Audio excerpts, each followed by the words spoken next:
put his name on. The more the time passes and the further out of reach it gets, the more risk he'll be willing to take. I hear you. But that's my job, isn't it? To make sure that doesn't happen. And we don't lose sight of the bigger picture. Which is exactly why I'm so glad you're here. We need you now more than ever. And I have to give you credit for what happened on the bridge. It took guts to defy a direct order. Huh. I guess word travels fast around here. It's a small ship, and everyone's curious about the new XO. Fortunately, your cell structure's almost completely stabilized. And I'll spare us both the lecture, but I do feel it's my responsibility to remind you, without regular infusions of Diridium, you will not live. It's as simple as that. Understood. Then, my work here is done.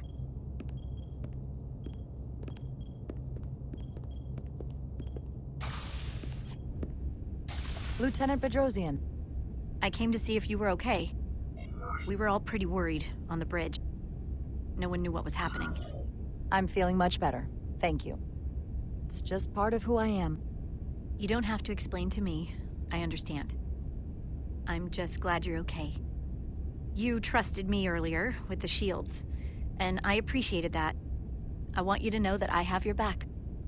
Thank you.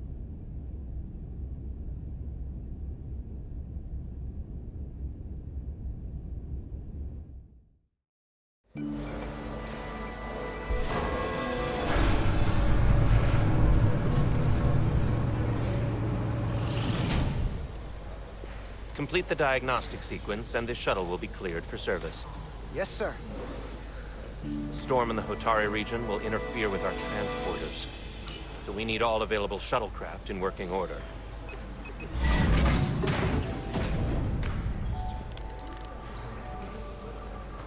Excuse me, Commander Sherlock. Petty Officer Maris, I will leave you to your work.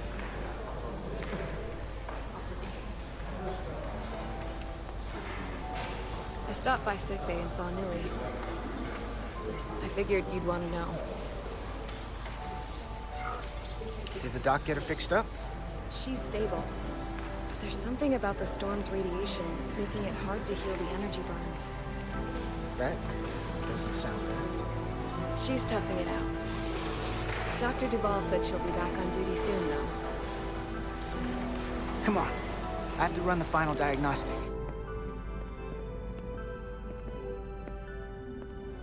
I can't stay long.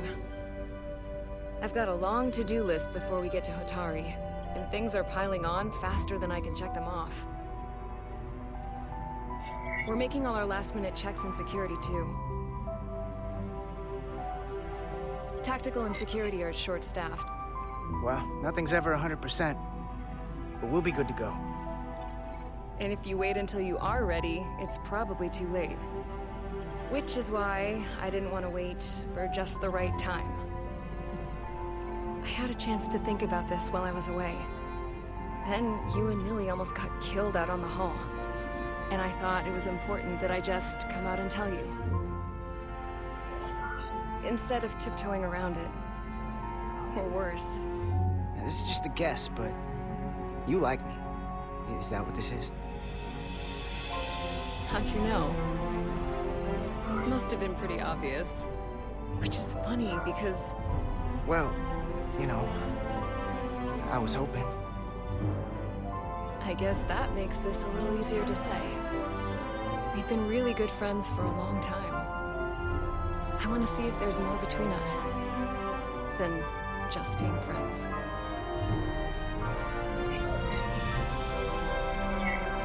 You don't have to explain it.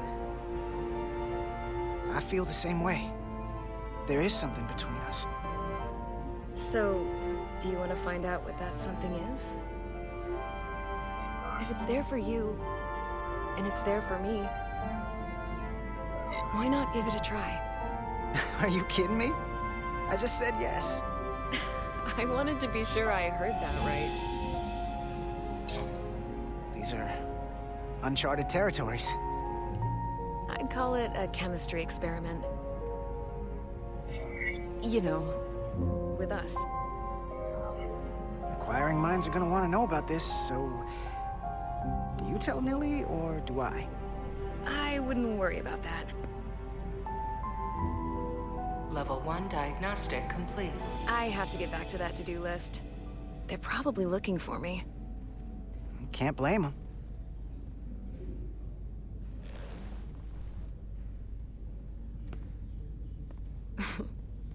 I'll be seeing you.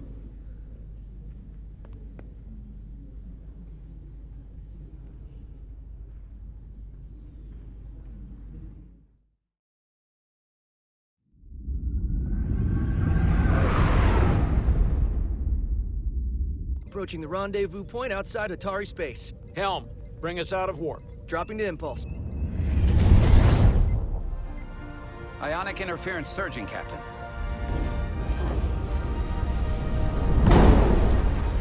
Shield integrity holding. We can take it. We are at the correct coordinates to meet the shuttle. Commander Rydek, find us our diplomat, if you will. Aye, Captain. Let's reduce the noise. Filter out environmental signals. I can manually tune what's left for Federation signal types.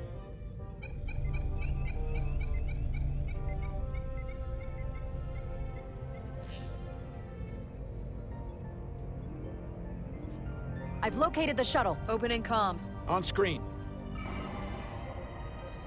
Shuttle to Resolute. Shuttle to Resolute. Debris field. Lost maneuvering. Losing. I can't get it any clearer. It won't get a transporter lock. It's just not happening. Power up the tractor beam. We'll pull them directly into the docking bay.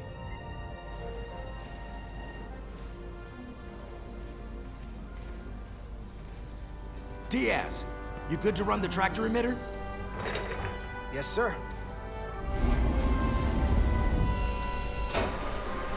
Come on, Diaz. First thing, lock onto the shuttle and stabilize the rotation.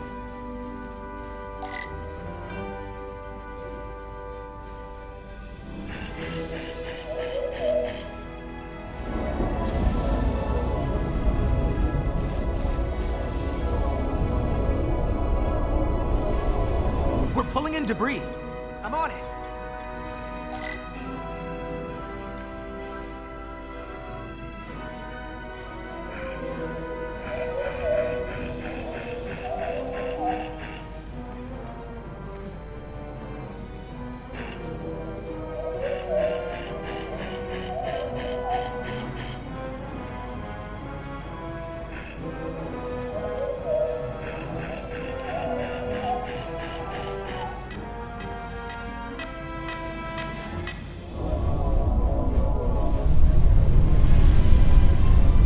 That's gonna take out the shuttle. Diaz, the bridge. There's a large piece of debris headed for the shuttle. The tractor beam can't handle it. Can our shields take it? I believe so. Commander Rydek, plot an intercept course. On it.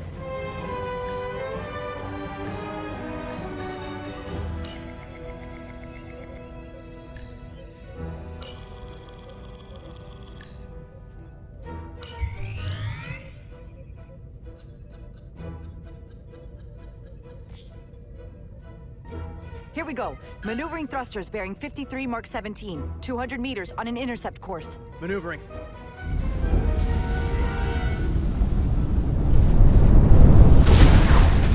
Got it. Whoa! Someone's working hard on the bridge.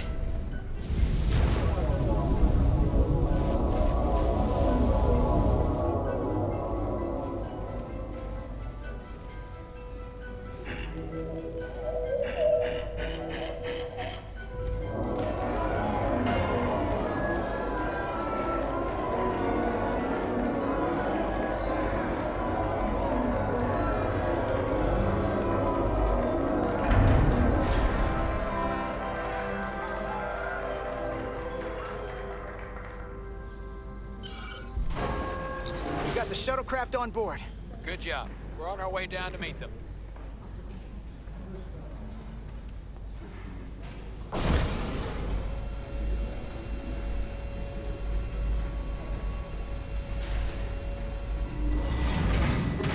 terra firma, so to speak. Ambassador Spock!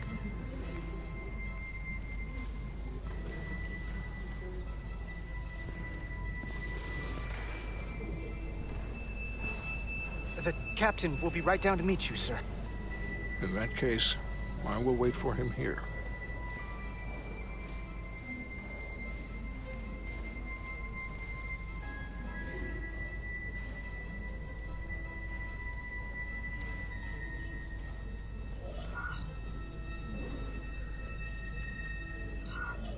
Apologies for the landing, Ambassador. I was operating the tractor beam, sir. I take responsibility. Our arrival was the smoothest part of our journey. Your artistry with a tractor beam is commendable. We thought we were prepared for our arrival in Hotari space, but it is evident my craft was not sufficiently robust for such intense ionic activity. The storm has been pretty intense. There was an element that was most unusual.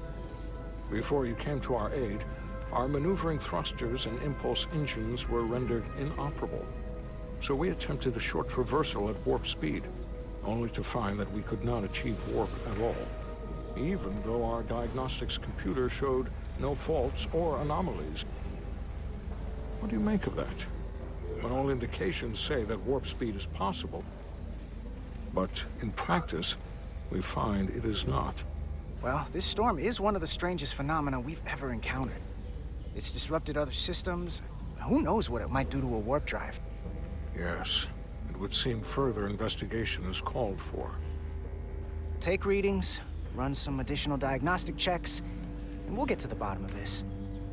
Quite logical. Petty Officer... Carter Diaz. Sir. Thank you. Ambassador Spock. Excuse me. I'm honored to have you aboard. I'd like to get right to it. We're already behind.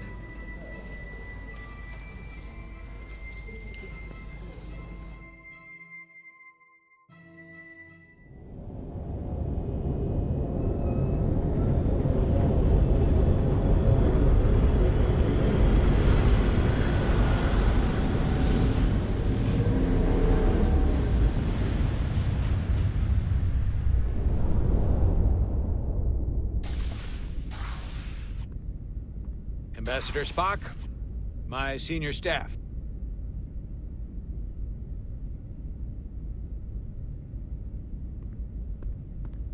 It's not every day that a captain gets to welcome a Starfleet legend aboard. You flatter me, Captain Solano. But legend implies the past tense, whereas I am very much focused on our present circumstances. I didn't mean to suggest you were stuck in the past. You're right, Ambassador. Not the most diplomatic choice of words. Your experience comes from the past. But our present situation calls for it. True enough.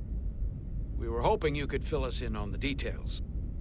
We got the basics from Starfleet. 2 formerly peaceful neighbors are now on the brink of war. Indeed, and the tension between them grows fiercer by the hour.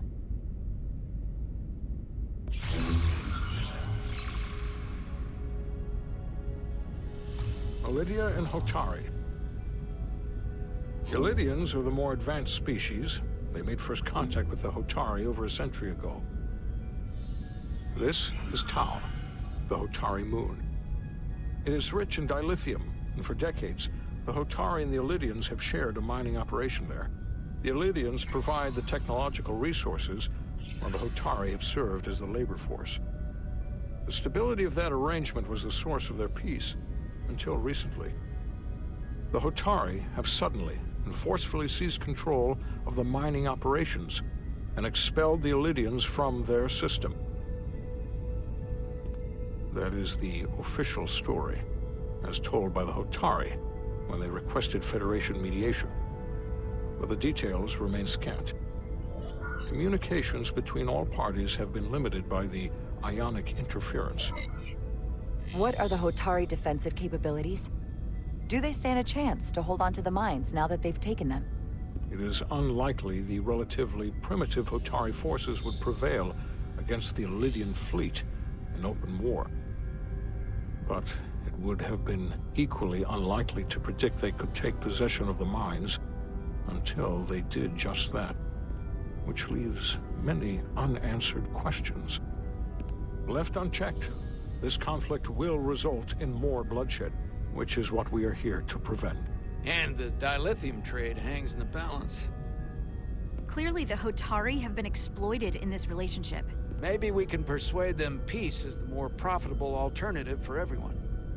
They both profited from the mines. And for the Hotari, something is better than nothing. Peace is our objective, after all. We can call it profitable or mutually beneficial, but at the end of the day, the Hotari are still being exploited for their own resources. True peace is not merely the absence of war. And as such, this conflict will surely come again. Neither the Elydians or the Hotari are members of the Federation, so we can't make them do anything. There is an additional complicating factor I should mention. In the past, the Federation has relied on the Elydians as a source of dilithium. That certainly changes things. The Federation sources its dilithium from a lot of places. Yeah, and this is one of them. So we've already played a part in this. Unfortunately, that is indeed the case, Commander Rydek. We're morally obligated to make this right. Hold on. Our only obligation is to negotiate the peaceful resolution of this conflict. Given the Federation's involvement in the Elydium dilithium trade, Captain Solano and I must make every effort to appear neutral in these negotiations. What worries me is if this whole thing unravels, and we're at the mercy of the storm at less than full strength. We can't let it come to that. Considering what the Ion Storm has done to our ship, and the Ambassador's shuttle, we have to assume the Elydian fleet has had problems with it as well. This recent surge in the energy disturbance temporarily levels the playing field. Commander Westbrook is correct. The energy anomalies around the Hotari systems have been noted in the past. That may answer why the Hotari were able to strike back after so long. They finally had an opportunity, and they took it. That would also explain the Elydians' restraint. And reason to learn as much about the energy anomaly as we can while we are here. We do not want to be caught at a disadvantage of our own. So I trust we understand our circumstances. We're operating on a strict timetable here, and we're going to be leaving for the negotiations shortly. Commander Westbrook, I want you to leverage our systems to investigate the anomaly from here while we're gone. Aye, Captain. Thank you all. Dismissed. I want to speak to both of you privately.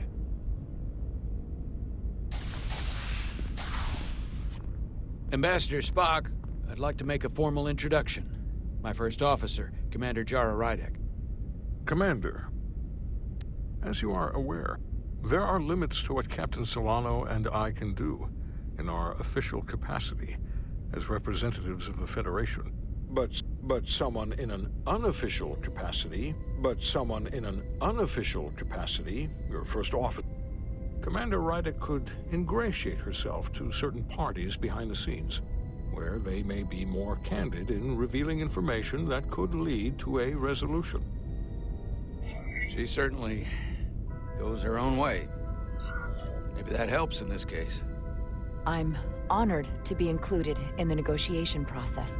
You're not just included, you are instrumental. Well, I hope Commander Rydek will have more luck finding out what really happened than we will through official diplomatic channels. The fate of the negotiations, the interests of the Federation, and the prospect for peace may very well depend on it.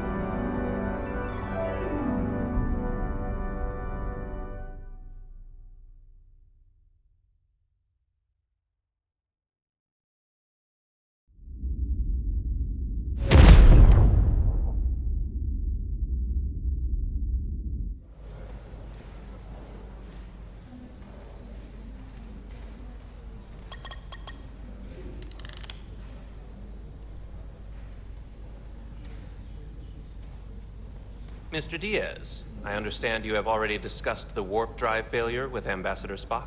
I have. It is imperative that the Ambassador's shuttle be flight ready. I need you both to ascertain the root cause of the system failures he encountered. I'm surprised, Commander. I thought you would have wanted to work on Ambassador Spock's shuttle yourself. I respect the Ambassador and his many accomplishments, but I do not derive any satisfaction from interacting with his shuttle as if it were somehow transubstantiated through its association with him. Especially when I have the entirety of this starship to concern myself with. I am not the chief engineer of this shuttlecraft. When you look at it logically, yes, it is just a shuttle. No different than any of the others. There is plenty that is different about it, and that is what you are to investigate. But please limit your findings to observable scientific phenomena. We'll try to restrain ourselves. Then I will leave you to it. Make note of any abnormalities in your report. Carry on. One nice thing about Vulcans. Chovak is the only person who didn't look at this and treat me like I was something to pity. Doc says I should get used to it. Doesn't mean I want to be reminded of it every minute of the day. I don't know what you're talking about. Nothing to see here. Good. Look, I hate saying this, but every once in a while you shouldn't listen to me. Like when I'm half concussed telling you to go first. This isn't one of those times, though. Come on. Let's get to the bottom of this.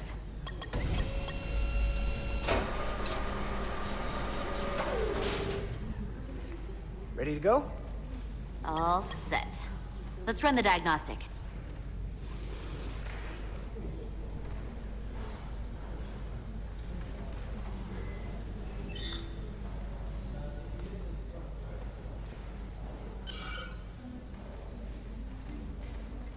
So, I know about your talk with Miranda.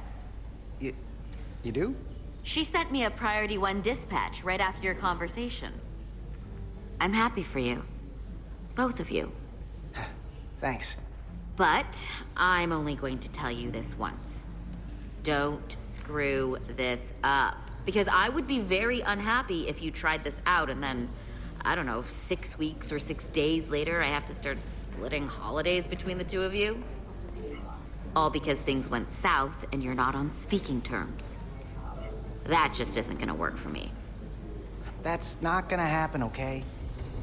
And why are you even going there? We haven't even gone on a date yet. I just want you to know where I stand. I like my friends and I like our group.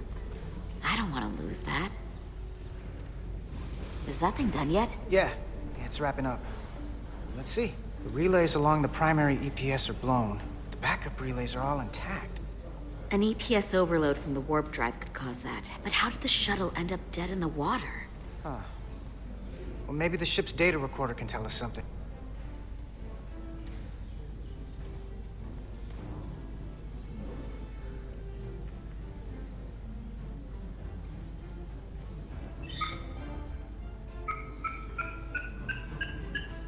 Here. They were only about 8 minutes from their plotted warp point. No faults, just those warnings. What are they?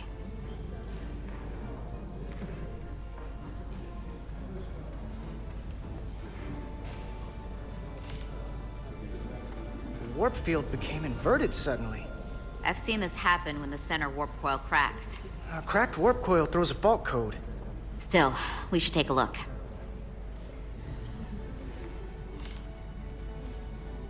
There was a complete warp cascade failure. Wow. They're lucky the shuttle didn't turn inside out. Makes me think the computer panicked on the warp field equation.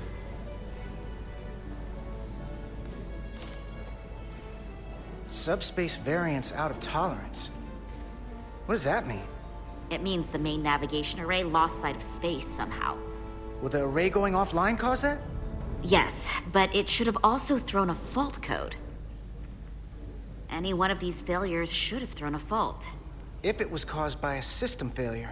None of this caused the relays to blow. Roll forward to when that happened. Yes, ma'am.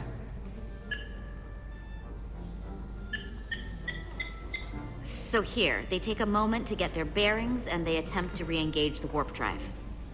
There. That's the relays blowing. And look, there's another warp system alert. They're all the same. Subspace variants out of tolerance, or warp inversions. Finally, there's a complete warp cascade failure.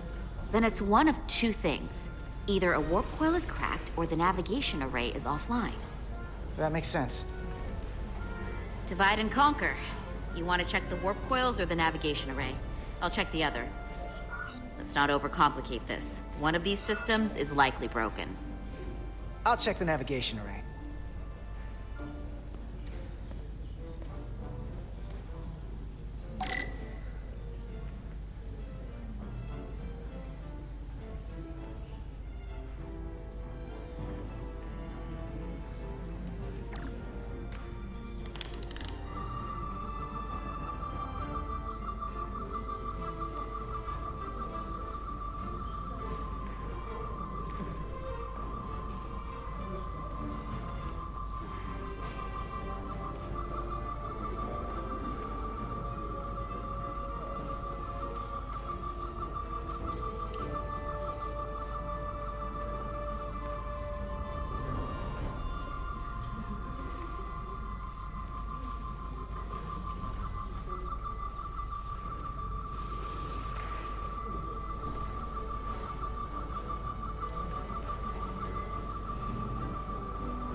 Navigation array checks out, so it must be a coil. Except it's not. Checked and double-checked. Well, the readings don't lie. Here comes the security detail for the way team.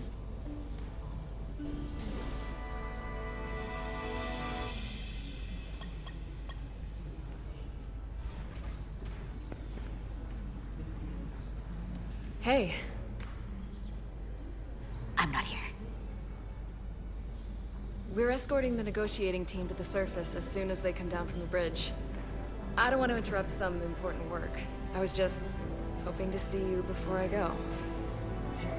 The captain and the others will be here any minute now. Should be an interesting ride down to the surface. Come on, I'm never too busy to make time for you. That's not true. No, but I am glad you came by. Now that's more accurate. I gotta be precise with you, huh? Hey, Maris. Aren't these those button pushers you're always hanging out with? And you're the phaser jockeys we always beat in Parisi squares, right? All aboard for Hotari. That another one of the captain's railroad things? Gotta be. I just usually zone out by the time he gets to the whole, steam engines were the warp drives of their day part. Catch y'all later. You don't want to miss your train. I do have to go.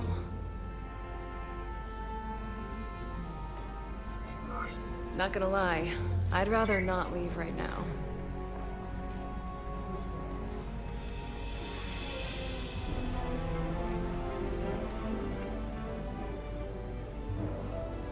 That was nice.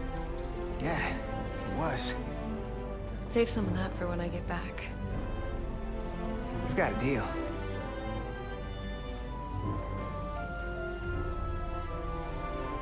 Be seeing you.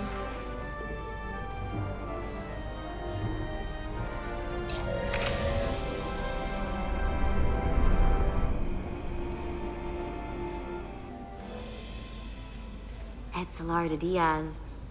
If you could float back down to reality, we still have a ways to go. All right, where were we? So, the warp coils in the navigation array are fine, but the nav computer doesn't seem to think so. I'm out of ideas short of field stripping the shuttle from bow to stern. You wanna take this out of the shuttle and throw it on the bench? Oh, real hands-on maintenance. I like it. Okay, the nav computer is patched into the ship. The ship's computer can double-check our work. If the shuttle's nav computer is putting out false data, we'll know it. Let's run through the shuttle's logs again. Running now.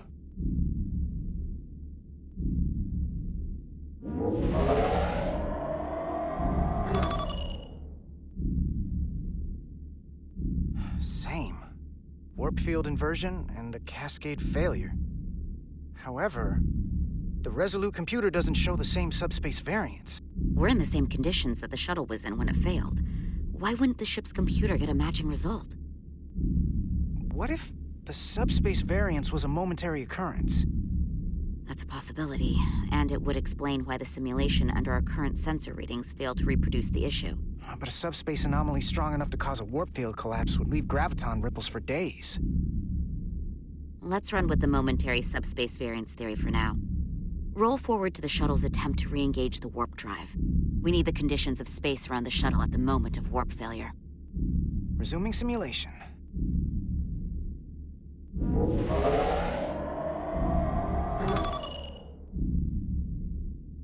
Error in warp field calculation. Cochrane formula variables are out of range. That right there. Take the shuttle sensor data from that moment. Computer, why did the warp field calculation fail? Warp field pressure returned non-orthogonal. Results are undefined. That doesn't help. Wait, what if we use a different ship? Put the Resolute into the simulation instead of the shuttle. Yeah, it should warp just fine. Unless... Computer, run the simulation with the Resolute. Resolute simulated. Computer, give me manual control on the warp power. Static field intensity, warp 1.1. 1.2. 1.3. Warp pressure is destabilized. Error in warp field calculation. The warp drive has experienced a system-wide cascade failure. Warp field collapsed. Subspace variance is out of tolerance. Cochrane formula results are undefined. Bingo. What-o? The same moment when the shuttle failed to warp, so did the ship. Whatever happened to the shuttle just happened to us. The Resolute will not sustain warp. We can't leave Hotari space.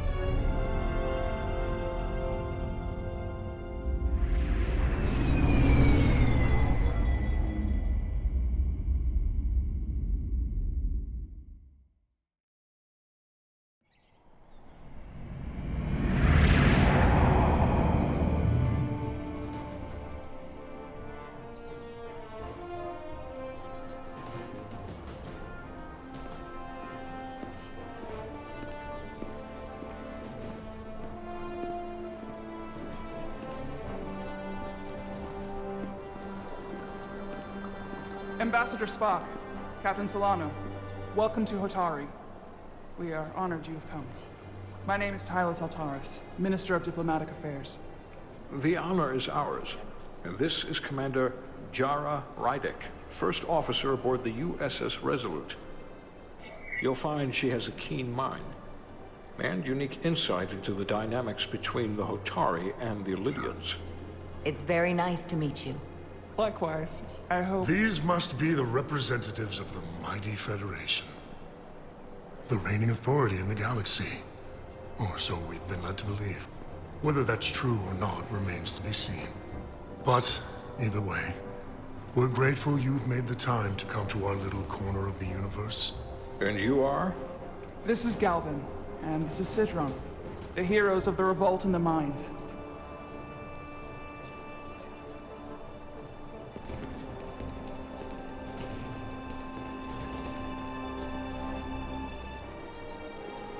Let's hope this is the last time we ever have to come here.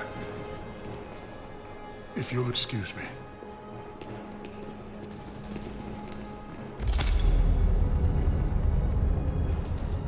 think we're about to begin. Did you hear the arrogance from that guy? I don't know what we're walking into here. But that guy was something. Something about his tone tells me this won't be easy. That was my sense as well. I doubt he speaks for all of Hotari. So I would urge patience until we speak with their queen.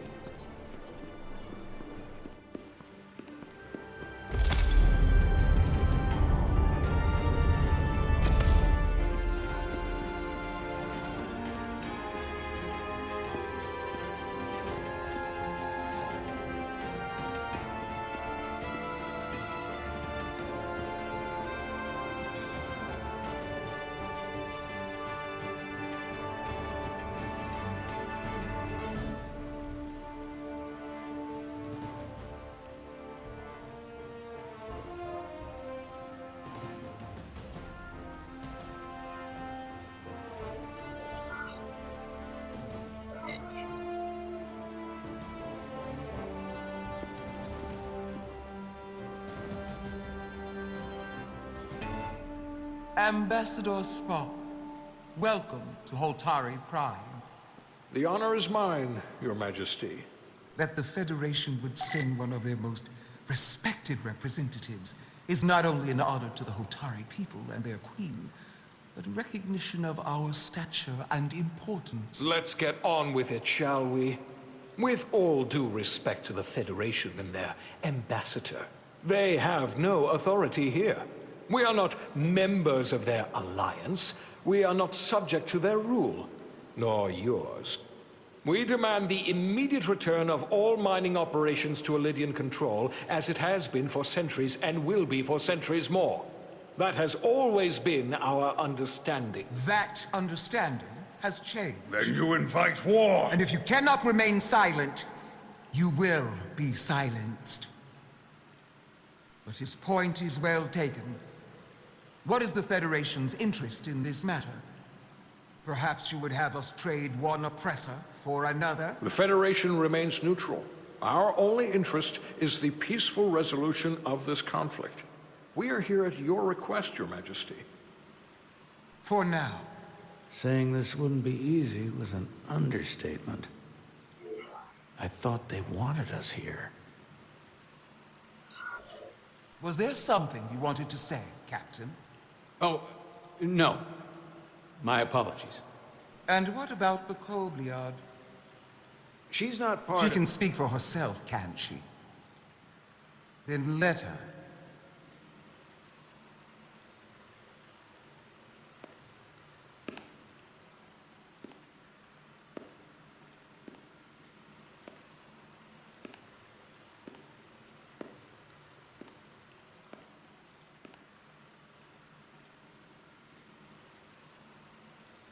Now then, one should know their place. What you might be somewhere else is not what you are here. Which is standing before a queen. And a queen deserves respect.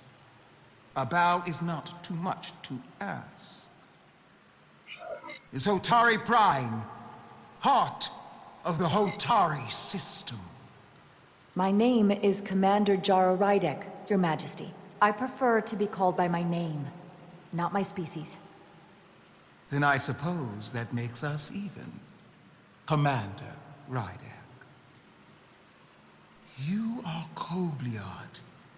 Your people suffered brutal treatment at the hands of the Cardassians. Their injustice towards the Kobliad is as unimaginable as it is unforgivable. Not unlike how we have been treated by the Elydians.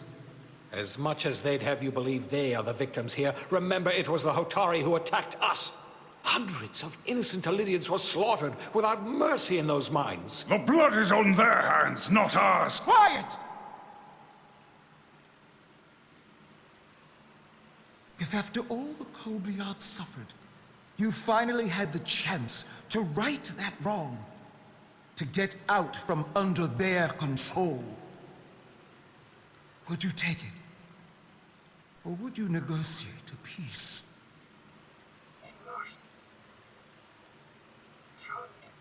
There is no remedy for what the Kobliad suffered. And I fear who we might have become in pursuit of it. There is no justice if the oppressed become the oppressor. So I would willingly accept a peaceful resolution if it were offered. That is the real opportunity. Perhaps, Commander Rydak. Perhaps. Unfortunately, that was not the case, was it? No, it was not. Peace is often elusive to those who need it most. The Federation is the most powerful, most advanced alliance in the galaxy. It's widely known we have an abundance of dilithium in our mines. And it's in your interest to secure a steady supply. Your Majesty, if I may. Ambassador Spock would have us believe you're here as a neutral party in the interest of peace. So why are you really here? I want the truth, not your Federation rhetoric. It's possible the Federation has an interest in both peace and securing a steady source of dilithium. One does not preclude or prevent the other. But that's just my personal opinion. Given the Federation has done business with the Elidians for decades, I would agree. It's entirely possible, if not highly likely. What they haven't said, but cannot deny, is a simple truth. The dilithium trade would not and will no longer exist without Elidian involvement. We created it for the benefit of everyone, especially the Hotari. We've given them warp technology. We've let them share in the profits. We've made their lives infinitely better than before dilithium was discovered. All of that goes away if the Federation turns a blind eye to their treachery. That is enough of your lies! The Hotari are quite capable of running the mines. We've done so for centuries. So tell me, who deserves control of the dilithium trade and the mines on Tau? Who should the Federation recognize? The Hotari or the Elidians? It can only be one or the other, not both. If I have to choose only one, then it would have to be the Hotari. Well said. How could the just and wise Federation make any other choice? This is an outrage. The Federation has lost all credibility. The mines are ours. Lydia will not be deterred. We will take back our mines by any means necessary. And you will see more blood spilled. I am more than willing to address your concerns, Your Majesty. Yours as well, Representative. But I suggest we could have a more productive conversation with a smaller group. Perhaps only the most essential representatives.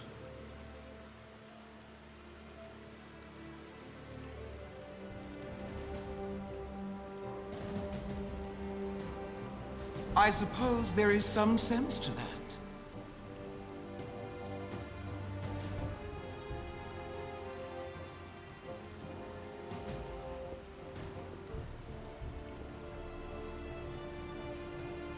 I hope we meet again, Jara Ryder.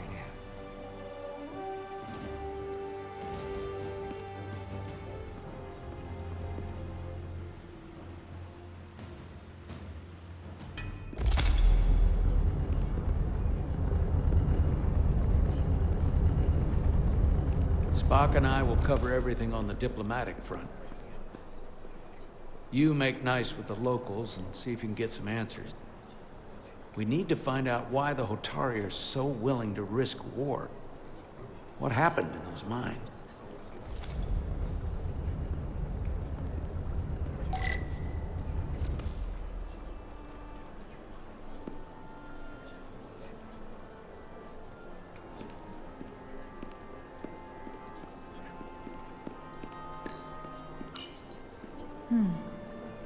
Soothing.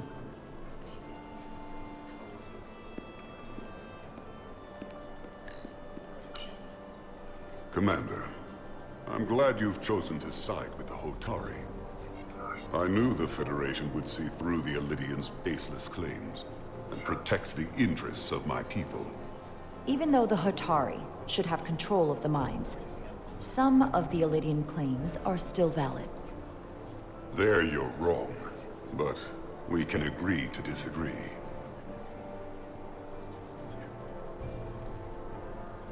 I assume you were there the day the mines were seized from the Elydians. Not seized. Reclaimed. And restored to their rightful owners. Yes, I was there. We had to be decisive. Before the Elydians could even realize their worst nightmares upon them. I'm curious why the Elydians haven't fought back. They have the ability to retake the mines anytime they want. Ability is one thing. Courage is another. The Elydians know any hostile action on their part will not end well. They respect one thing above all else, and that is force. The greater the force, the more certain the outcome. Any talk of making peace is just that, and worth little without the strength to secure it. Which makes me wonder about your ship. The Resolute.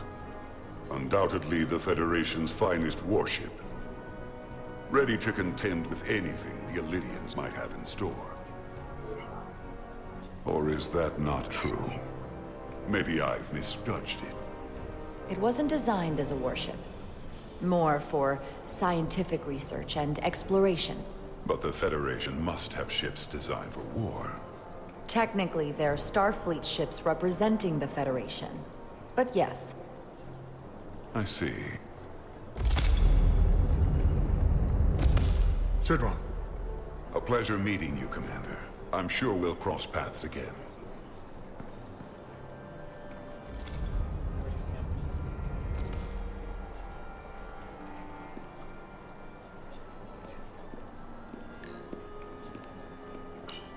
Commander Rydek, I'm encouraged to see the Federation supporting my people.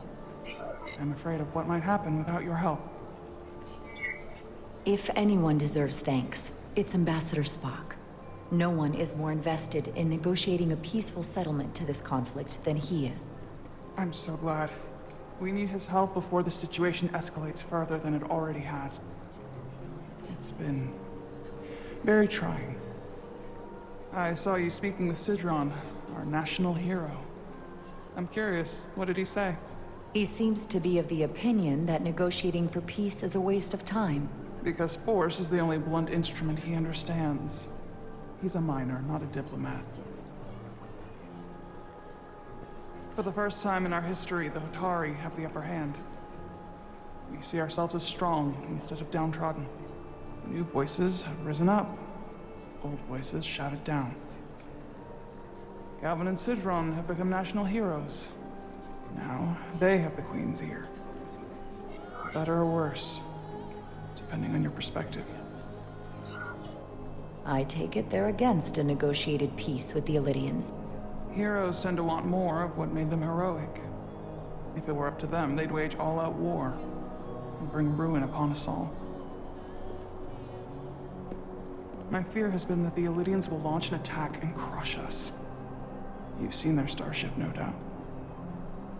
They could have retaken the mines whenever they wanted to, but it never happened. And as strange as this may sound, I'd almost say they're afraid. I just don't know what they're afraid of. It's still the same bluster and bravado you would expect from them. Do you think it has something to do with the ion storm? Right now, it's stronger than ever, isn't it?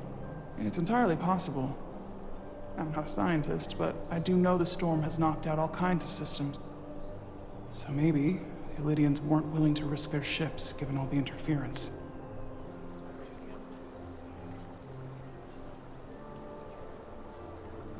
Since the day of the revolt, Galvin has seized control of the mines and restricted all access. No one's allowed without his personal authorization. And they've taken over a section of the palace with just as much secrecy and security. I'm told it could be something they brought back from the mines. made inquiries, but everyone pretends it doesn't exist. I strongly suspect they're hiding something. What do you think it is? I've heard rumors it's some sort of ancient artifact, but I haven't seen it myself. How can we know?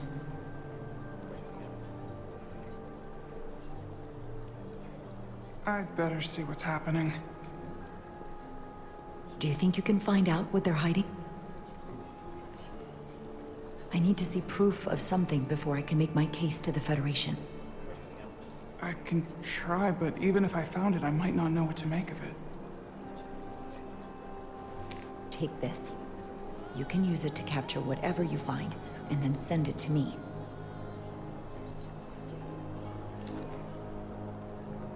Thank you. I will let you know what I find. And I look forward to our meeting again.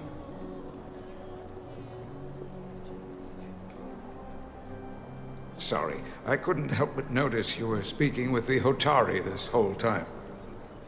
I figured in the interest of fairness, I should offer another perspective. Of course. I'm probably not telling you anything you don't already know, but these negotiations rely on the Federation's neutrality, as does any hope you might have for a supply of dilithium in the future. So, why you would choose to side with the Hotari escapes me. Without Lydian involvement, there is no dilithium trade. Clearly, you weren't aware. Of all my concerns, dilithium is not one of them. I could care less about securing a supply, now or in the future. I'd be curious to know if the rest of the Federation shares your indifference. Major Salit Arminta, Special Attaché, Lydian Armed Forces. Pleasure to meet you, Commander. I have my issues with the Hotari, but I have to give them some credit. They know how to seize an opportunity. Inciting an uprising the same day as a massive, once-in-a-lifetime ion storm. Our assumption was that this storm was just an anomaly. Yes, a very convenient anomaly. At least that was what we were told. Of course, I wasn't there. But who am I to say otherwise? Something tells me there's more to the story. So what really happened? Well, the official story is that it was the storm that enabled the revolt. How else do a bunch of unarmed, unorganized miners seize control of an entire moon, much less thousands of mine? But I've talked to people who were there. They tell a different story. They say they're lucky to have escaped with their lives. That it was more than just the storm. That somehow the miners were able to harness the energy from the storm. I know it sounds crazy. I'm not even sure I believe it myself. But that's what they said. You just answered your own question. How do a group of miners do something that in theory can't be done? That's how. Harnessing the storm. But even if it's true, how does that even happen? You tell me. If you'll excuse me, Commander Ryder.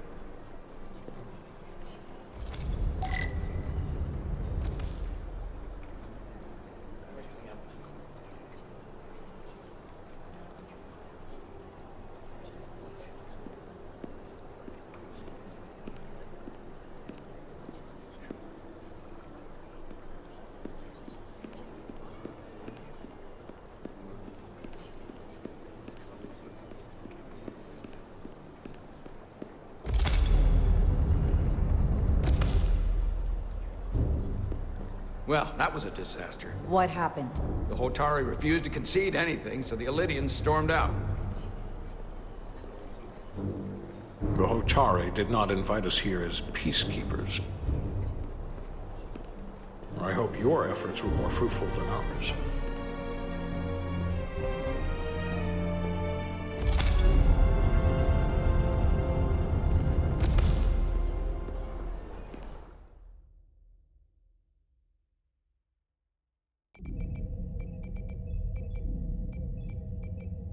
Gravitational harmonics failing to resolve. Warp bubble stability degrading. Increase output to maximum. Increasing warp output to maximum. It's happening again.